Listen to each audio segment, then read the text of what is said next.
లడ్డు కల్తీ జరుగుతుంటే గత 5 ఏళ్లు టీటీడీ బోర్డు ఏం చేసిందని ప్రశ్నించారు జనసేన అధినేత AP deputy CM Pawan Kalyan.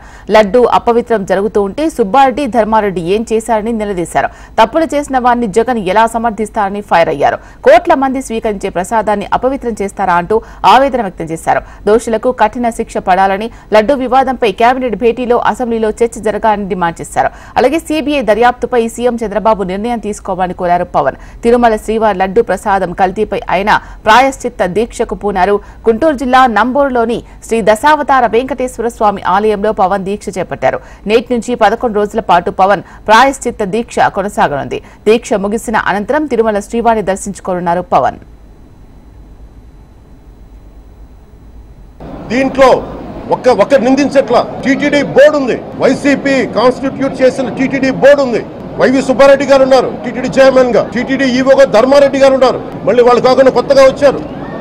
ఈ 5 సంవత్సరాలు ఈ బోర్డు ఏం చేస్తా ఉంది? ఈ టీటీడీ బోర్డుని మేము ప్రశ్నిస్తున్నాం. గ్లోబల్ న్యూస్ అయిపోద్ది. కానీ దేశంలో కోట్లాది మంది హిందువులు అపవిత్రమైతే, ఈ ప్రసాదం అపవిత్రమైతే ఒక్కరు కూడా మాట్లాడకూడదు. ఇది సెక్యులర్ వ్యవస్థకు విఘాతం. అంటే హిందువులకి మనోభావాలు ఉండవా? ఇది ఒక్కరు నిందించట్లా.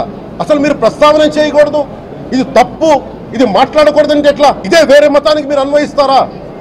నేను అన్ని మతాలని సమానంగా గౌరవించేవాడిని, ఇస్లాంని గౌరవించేవాడిని, క్రిస్టియానిటీని గౌరవించేవాళ్ళం మేమందరం. టీటీడీ బోర్డు అప్పుడు టీటీడీ బోర్డు బాధ్యత తీసుకోవాలి. పొలిటికల్గా వచ్చి అలంకారప్రాయంగా ఒక్కొక్కళ్ళు వచ్చేసి దర్శనాలకి టికెట్లు ఇవ్వడానికి మీరు బోర్డు మెంబర్స్ అవ్వలేదు. మీరు ఎవరు చైర్మన్ కానీ ఈవో కానీ. మీరు అక్కడ ధర్మాన్ని పరిరక్షించాలి. మీరు అక్కడ మీ ఇష్టాలకి మీరు కూర్చోబెట్టి మీ ఇష్టాలకి కాంట్రాక్ట్లు ఇచ్చుకోవడానికి మీరు టీటీడీ బోర్డుకి మీరు వెళ్ళలేదు. మీరు అందరూ, మీ అందరికీ బాధ్యత ఉంది. మీరు నిర్ణయించుకోవాలి. ఎవరికి కోపాలు రావు, ఎవరికి వేదన రాదు, ఎవరికి బాధలు రావుంటే కుదరదు. వస్తాయి బాధలు, వేదన ఉంది, మాట్లాడతాం. మర్చిపోకండి ఎవరు. గత ముఖ్యమంత్రి గారు కూడా నేను చేస్తా ఉన్నాను, జగన్మోహన్ రెడ్డి గారికి కూడా. ఇదే చర్చికి జరిగితే మీరు ఊరుకుంటారా? ఒక మసీదుకి జరిగితే ఊరుకుంటారా? ఒక తిరుమలకు జరిగినప్పుడు ఎందుకు వెనకేసుకొస్తారు? రాకండి. ఏ మతం మీద దాడి జరిగినా సంపూర్ణంగా నాతో సహా మేము ఖండిస్తాం. పరస్పర విశ్వాసాలను గౌరవించుకోవడం చాలా చాలా అవసరం. ఇది అందరికీ తెలియజేస్తున్నాను. ఇది దోషులకి కఠిన శిక్ష పడాలి.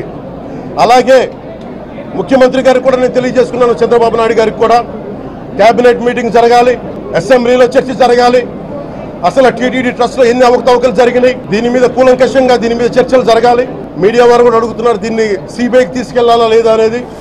అది గౌరవ ముఖ్యమంత్రి గారు నిర్ణయం తీసుకోమని. మీరు ఏ నిర్ణయం తీసుకున్నా కేబినెట్ మీ వెనకాల ఉంటుంది, ఉంటారు. ఇక్కడతో ఆగాలని మనస్ఫూర్తిగా నేను కోరుకుంటున్నాను.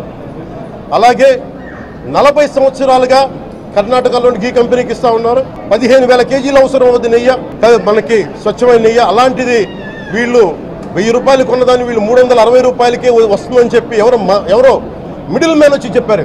తిరుమలలో ఉండే ఇంతమంది సేవ చేసుకునే వ్యక్తులు కానీ, మీరందరూ హిందువులే కదా, మీరందరూ టీటీలో ఉండే వందలాది మంది ఎంప్లాయీలు, వేలాది మంది ఉద్యోగులు, మీరందరూ ఏం చేస్తున్నారు?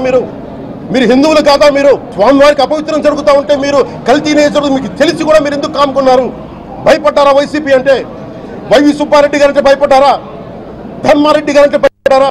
ఏ స్వామి అయితే మీకు ఆశ్రయం ఇచ్చారో ఆ స్వామికి అపవిత్రం జరుగుతూ ఉంటే మీరందరూ కామ్గా కూర్చునే మీకు ఎలా వచ్చింది? మీకు ఇది నేను సాటి హిందువులను కూడా నేను ప్రశ్నిస్తున్నాను. బలంగా కూర్చొని టీటీడీ ఉద్యోగులు ఎవరైనా సరే ఇలా జరుగుతుంది అని తెలిసి కూడా కామ్కున్నారంటే మీరు మహా అపరాధం చేశారు. ఆ మహా అపరాధానికి నేను కూడా, నాకు సంబంధం లేకపోయినా ఈరోజు నేను ప్రాయశ్చిత్త దీక్ష మొదలుపెట్టాను. ఈరోజు 11 రోజులు స్వామివారికి నేను క్షమాపణలు కోరుకుంటూ దీక్ష తీసుకుంటున్నాను. ఇది మారాలి, ఉండకూడదు అని కోరుకుంటూ సెలవు తీసుకున్నాను.